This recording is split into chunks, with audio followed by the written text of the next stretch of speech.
Matapos ang 5 buwang deployment sa Sabina o Escoda Shoal, nagbalik home port na ang BRP Teresa Magbanua. Balikan natin ang mga naging kaganapan sa magiting na pagbabantay ng ating barko sa ulat ni Patrick De Jesus. Isa ang BRP Teresa Magbanua sa pinakamalaking barko ng Philippine Coast Guard. Abril nang simula itong i-deploy sa Sabina o Escoda Shoal sa West Philippine Sea para bantayan ang posibleng reclamation ng China dahil sa mga kahina-hinalang tambak ng durog na koral na nakita. 71 nautical miles lamang mula sa Palawan ang Escoda Shoal at malapit dito ang Ayungin Shoal kung saan nakaistasyon ng BRP Sierra Madre. Noong Hunyo, naipagdiwang ng mga crew ng PCG sa BRP Teresa Magbanua ang Araw ng Kalayaan at taas noong iwinagayway ang watawat ng Pilipinas sa kabila ng presensya ng mga barko ng China. Pinaghinalaan ng China na susunod na BRP Sierra Madre ang BRP Teresa Magbanua.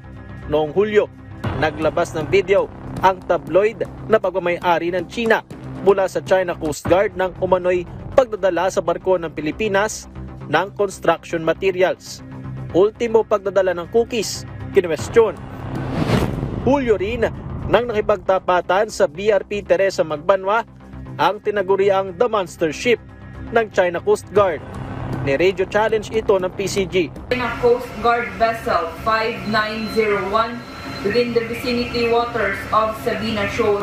This is Philippine Coast Guard vessel BRP Teresa Magbanua, MRRB 9701. You are sailing within the Philippine Exclusive Economic Zone. What is your intention? Over. Kung ikukumpara ang BRP Teresa Magbanua na may habang 97 meters, lagpas kalahati pa ang The Monster Ship ng China Coast Guard na may habang 165 meters at bigat na 12,000 tonelada. Mas uminit ang tensyon sa Escoda Shoal.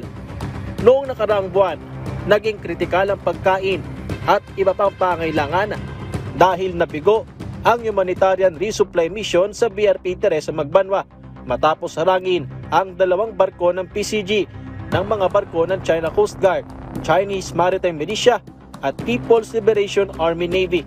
Kasunod nito ay nagbabala ang China nang magsagawa naman ng resupply sa BRP Teresa Magbanua sa pamagitan ng helicopter ng PCG. Dito ay umapela rin ng CCG na alisin na sa Escoda Shoal ang barko ng Pilipinas. Katapusan ng Agosto, makailang beses binangga ng barko ng China Coast Guard ang BRP Teresa Magbanua.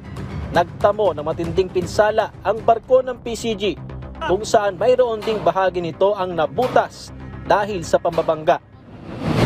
Hanggang kahapon, bumalik na sa Palawan ang BRP Teresa Magbanua matapos ang 5 buwan na deployment sa Escoda Shoal dahil na rin ito sa masamang panahon at nauubos sa supply bunsod ng pangaharang ng China. Pinuri ni PCG Commandant Admiral Ronnie Hill Gavan ang crew ng BRP Teresa Magbanua nang salubungin ang pagbabalik ng barko sa Palawan. You have accomplished your mission. Keep it up. A Coast Guard will never abandon its role to protect what is ours peacefully and legally because we can and we must. Nasa maayos sa kondisyon naman ang 4 na crew na kinailangang i-medical evacuate dahil sa dehydration, pananakit ng tiyan at arthritis. Ayon kay Commodore J. Tariela, nasa 1 buwan na puro lugaw na lang ang kinakain ng mga crew sa BRP Teresa Magbanua. Tubig ulan na lang din ang kanilang iniinom habang may pagkakataong kumukuha sa air conditioning system dahil nasira ang desalinator system ng barko para makagawa ng fresh water. Because of a prolonged stay and usage ng desalinator machine niya, it would require brand new filters, no? Para masabi natin yung ikino-convert niyang salt water is potable drinking water. Dahil sa tumagal siya, hindi na siya fresh water na po-produce. Sa kabila ng pag-alis ng BRP Teresa Magbanua sa Escoda Shoal, iginiit ng PCG na walang anumang bahagi ng teritoryo o exclusive economic zone ng Pilipinas ang isinuko.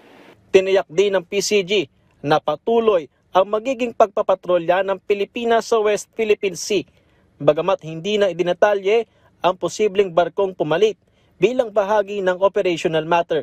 We have not lost anything. We did not abandon anything. Skoda Shoal is still part of our exclusive economic zone. We can deploy vessels anytime we like. We can go there anytime we like. Dagdag ni Tariela, hindi may kukumpara ang insidente sa Skoda Shoal sa naging standoff sa Scarborough Shoal o Bao de Masinloc noong 2012. Malaki anya ang Skoda Shoal na may lawak na 137 square kilometers o katumbas ng 4 na syudad sa Metro Manila. Mayroon din itong iba't ibang lagoon na maaaring pagpatrolyahan. Kaysa sa Scarborough Shoal na nilagyan na ng floating barriers ng China ang entrada. Skoda Shoal is composed of 2 lagoons on the west side and eastern side. And each lagoon has different areas where you can pass through. So this is entirely different. Pag-alis naman ng BRP Teresa Magbanwa, sinabi ng PCG na tanging nasa Skoda Shoal ngayon ay 11 Chinese maritime militia vessel.